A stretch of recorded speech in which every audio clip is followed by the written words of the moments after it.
نحمده ونصلي على رسوله الكريم اما بعد فاعوذ بالله من الشيطان الرجيم بسم الله الرحمن الرحيم ربنا هب لنا من ازواجنا وذرياتنا قرة اعين واجعلنا للمتقين اماما۔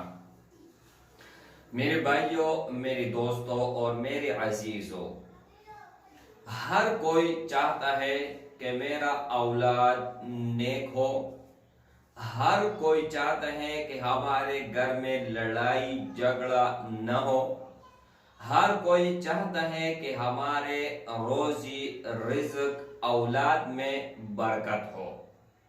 یعنی کہنے کا مطلب یہ ہے، جو آیات کریمہ آپ دوستوں کے سامنے میں نے پڑھی ہے، اس کا ایک ایسا طریقہ میں بتانے والا ہوں، ایک ایسا عمل بتانے والا ہوں، انشاءاللہ تعالی جب تک آپ زندہ ہیں آپ کی نسلیں ان کو فائدہ ہوں گی اور آپ مجھے دعا دیتے رہیں گے۔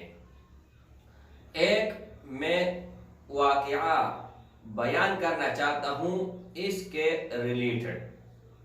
ایک عالم تھا، ان کا اولاد پیدا ہوا، ان کا بیٹا پیدا ہوا، اور اسپتال والوں نے ٹیسٹ وغیرہ کی ہیں، ان کو چیک کیا تو چیک کرنے کے بعد اسپتال والے کہنے لگے کہ یہ ان کا دماغی توازن ٹھیک نہیں ہے، یہ پاگل ہے، اور بھی اس کا جسم وہ بھی ٹھیک نہیں ہے۔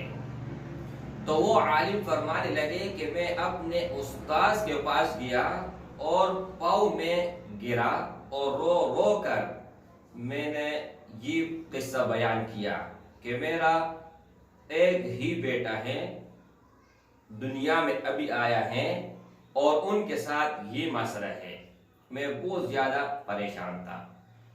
تو وہ فرمانے لگے میرے استاد محترم نے مجھے اٹھایا اور فرمانے لگے کہ اس میں پریشانی والی کیا بات ہے؟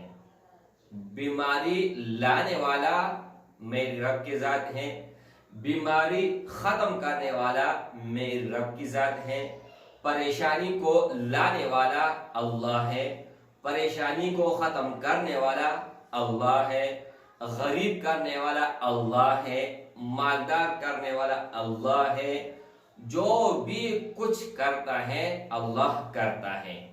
تو اس نے کہا، اس نے فرمایا کہ میں ایک آیات کریمہ 19 پارے کا ایک آیات مبارک ہے وہ میں بتانے والا ہوں۔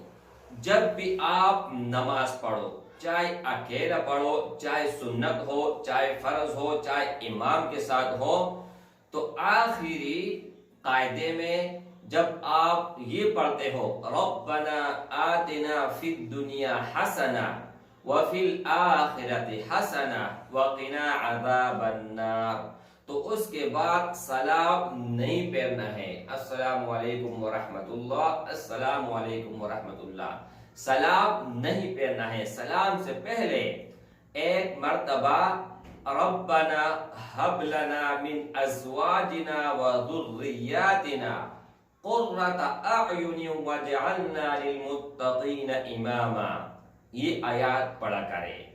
اس کا فائدہ یہ ہوگا کہ آپ کی بیوی آپ کی تابعدار ہوگی، آپ کے بچے آپ کی تابعدار ہوں گے، آپ کی زندگی میں خوشیاں آئیں گی، برکات آئیں گے۔ اگر آپ غریب ہیں تو اللہ جل شانہ آپ کے مال میں برکت ڈالے گا۔ اس کی بہت زیادہ فوائد ہے، بہت زیادہ۔ ایک طریقہ تو یہ ہے کہ کوئی بھی نماز ہو، چاہے نفل ہو، فرض ہو، سنت ہو، وتر ہو، کوئی بھی ہو، تو اس وقت آخری قاعدے میں آپ لوگوں نے سلام پھیرنے سے پہلے ربنا ہب لنا من ازواجنا وذریاتنا قرۃ اعین واجعلنا للمتقین اماما، السلام علیکم ورحمۃ اللہ، السلام علیکم ورحمۃ اللہ۔ اور جب آپ نماز پڑھو تو نماز پڑھنے کے بعد ہر کوئی دعا مانگتا ہے، ہر کوئی دعا مانگتا ہے، تو اس میں صرف اور صرف ایک مرتبہ ربنا هب لنا من ازواجنا وذرياتنا قرۃ اعین واجعلنا للمتقین اماما پڑھے. اور اس کا سب سے بڑا فائدہ یہ ہے کہ آپ کا اولاد وہ نیک ہوگا، فرمان بردار ہوگا، اور اپنی اولاد کو بھی یہ سکھائیں تو وہ اگلے اولاد کو بھی یہ سکھائے گا. جب تک آپ کی نسل زندہ ہے قیامت تک، تو آپ کو قبر میں بھی اس کا اجر ملے گا، ثواب ملے گا. دنیا میں تو ملے گا ہی ملے گا، دنیا میں اس کی برکات بھی آپ اپنی آنکھوں سے دیکھو گے، لیکن مرنے کے بعد بھی اس کی 1 2 3 نہیں بے تحاشا اس کے فوائد ہے، وہ بھی آپ اپنے آنکھوں سے دیکھو گے. السلام علیکم ورحمۃ اللہ وبرکاتہ. وآخر دعوانا ان الحمد للہ.